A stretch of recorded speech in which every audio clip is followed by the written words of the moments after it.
Vamos a hablar ahora de lo que son las raíces fraccionarias de un polinomio.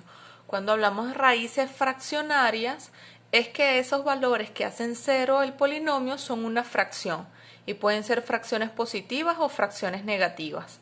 Entonces, hasta ahora en los ejercicios nos hemos dado cuenta que vamos a hablar de raíces enteras o todas las raíces de un polinomio van a ser enteras si el coeficiente del mayor grado es 1. Pero si ese coeficiente es distinto de 1, entonces puede ser que tenga raíces fraccionarias o racionales. Entonces estas raíces, si existen, deben ser aplicadas calculando el teorema de las raíces racionales que ya vamos a ver qué nos dice. Si tenemos P y Q que representan dos números enteros, donde Q tiene que ser distinto de 0, porque va a estar en una fracción P sobre Q, y acuérdense que la fracción, el denominador de una fracción no puede ser 0. Es una raíz fraccionaria de un polinomio con coeficientes enteros. Entonces, en este caso de esta división, diríamos que P es el divisor del término independiente y Q es el divisor del coeficiente del término de mayor grado del polinomio.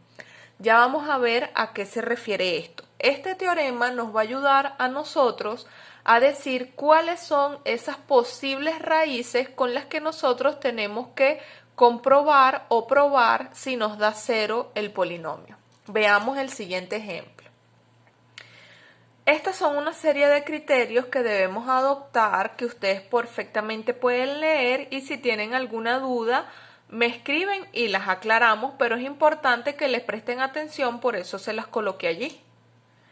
Un ejemplo de cómo hallar las fracciones, las raíces fraccionarias de un polinomio. Me dicen, determina las raíces racionales en ese polinomio que me están dando allí. Entonces nos damos cuenta, lo primero que tenemos que darnos cuenta es que este coeficiente es distinto de 1. Si este coeficiente fuese igual a 1, entonces yo puedo decir que todas las raíces de este polinomio son raíces enteras.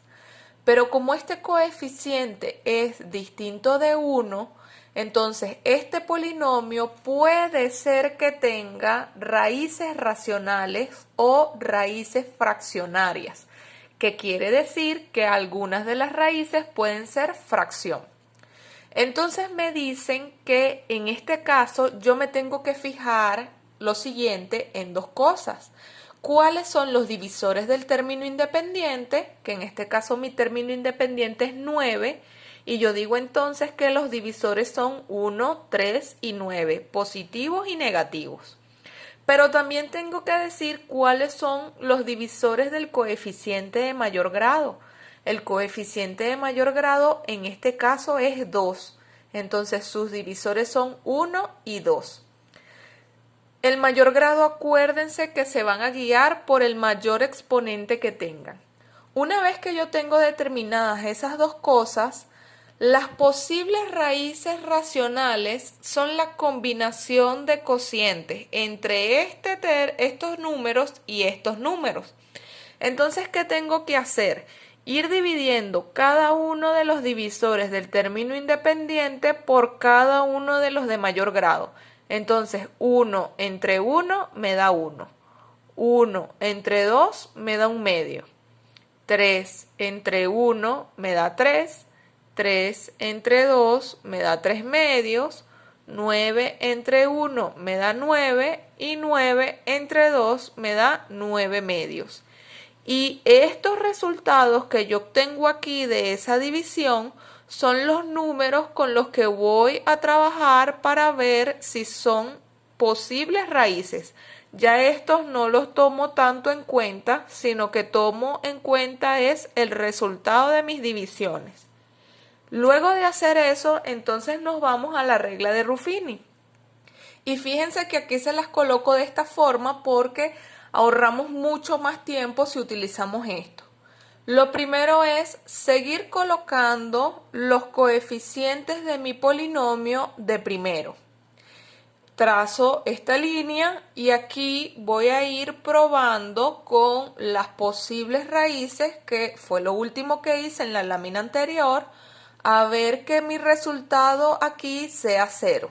En este caso, la primera raíz que encontré fue 3. Entonces, este 2, acuérdense que lo colocamos igual aquí abajo y en diagonal multiplicamos y en vertical sumamos o restamos dependiendo de los signos. Hasta que aquí el último nos dé 0.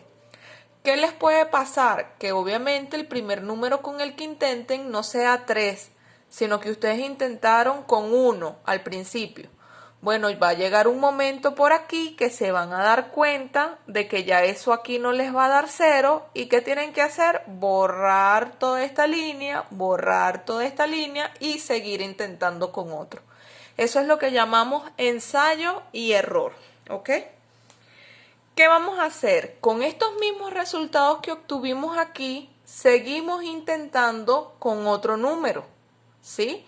Para no tener que hacer 3 procedimientos por separado, sino que nos apoyamos ya en el resultado que tenemos. En este caso, fíjense que se vuelve a repetir que es el 3 positivo el que hace que aquí al final sea 0. ¿Esto qué nos indica? Que no necesariamente un número se tiene que dar una sola vez. Un número, una raíz, se puede repetir, como es este caso. Entonces vuelvo a hacer mi procedimiento hasta encontrar que aquí sea 0 y entonces aquí es donde viene que la otra raíz que tengo que encontrar es una fracción. Al hacer mis operaciones, entonces aquí me da que esto es 0. Acuérdense que cuando estamos trabajando con operaciones de fracciones, cuando vayan a hacer la multiplicación de estos dos números, la multiplicación de fracciones es lineal. Y si les da un resultado que puedan simplificar, simplifíquenlo de una vez para que las siguientes operaciones sean más fáciles, como es el caso de aquí. Más por menos, menos. 2 por 1 medio me da 2 medios o 2 entre 2, pero si yo simplifico eso me da 1. Entonces aquí lo que voy a escribir es el resultado simplificado. Si no puedo simplificar el resultado, entonces lo sigo indicando como una fracción. Y así sucesivamente voy hasta que este último sea 0. Si nosotros nos damos cuenta, nuestro polinomio era de grado 5. Entonces, cada vez que hallo una raíz, va disminuyendo un grado. Ya aquí sería grado 4, aquí sería grado 3 y aquí sería grado 2. Entonces, como ya llegamos a grado 2, que acuérdense que cuando digo grado 2 me refiero a x al cuadrado, entonces nosotros allí podemos transformar eso en una ecuación cuadrática que nos quedaría de esta forma. Nosotros vimos en cuarto año con las maneras de resolver ecuaciones. Aquí en este caso tengo el término cuadrático, no tengo el término lineal y tengo el término independiente. Entonces, la manera de resolver una ecuación de este tipo es despejando la variable. Entonces, si yo despejo la variable, aquí se los hice paso por paso, pero ustedes pueden hacer todo el despeje de una vez. Nos queda que x es igual a raíz de menos 1. Cada vez que tengan la cantidad subradical, es decir, este número aquí dentro de la raíz negativo, eso indica un número complejo. Si se van a su cuaderno de cuarto año, se acuerdan entonces que raíz de menos 1 es i. Y como estoy resolviendo una raíz, puede ser positivo o negativo. Y de aquí entonces voy a obtener dos soluciones. Voy a obtener i positivo y voy a obtener i negativo. ¿Por qué tengo que tener dos soluciones? Porque mi ecuación al principio era cuadrática. Y si el mayor exponente aquí es 2, entonces dos soluciones. Si yo me pongo a recopilar todas las raíces que he hallado a lo largo del ejercicio, entonces voy a tener 5 raíces. Una raíz va a ser 3, otra raíz va a ser 3, otra raíz va a ser menos 1 medio, la cuarta raíz sería i y la quinta raíz sería menos i. ¿Sí? Con esto entonces vimos lo que es el tema de raíces de un polinomio. Espero que con eso puedan resolver lo de la guía de ejercicios y cualquier duda que tengan, acuérdense de comunicarse conmigo de lunes a viernes en la mañana hasta la 1 de la tarde. No respondo mensajes de tarde, no respondo mensajes de fines de semana.